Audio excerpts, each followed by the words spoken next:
দিতে যান। ফাতেমা রাদিয়াল্লাহু তাআলা আনহার দরজার মধ্যে গিয়ে উম্মে আইমান ডাকতে থাকেন, কিন্তু ভিতর থেকে কেউ কোনো কথা বলছে না।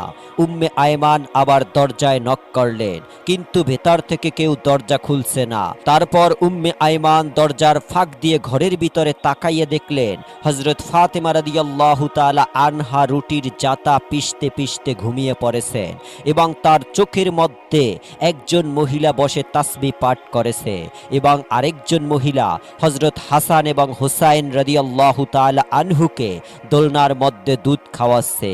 এই দৃশ্য দেখার পর উম্মে আইমান মা ফাতেমার বাড়ি থেকে চলে গিয়ে নবীজির দরবারে এসে প্রবেশ করেন।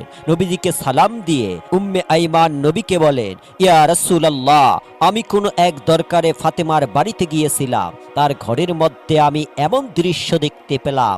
তারপরে নবীজি উম্মে আইমানকে বললেন, আমার মেয়ে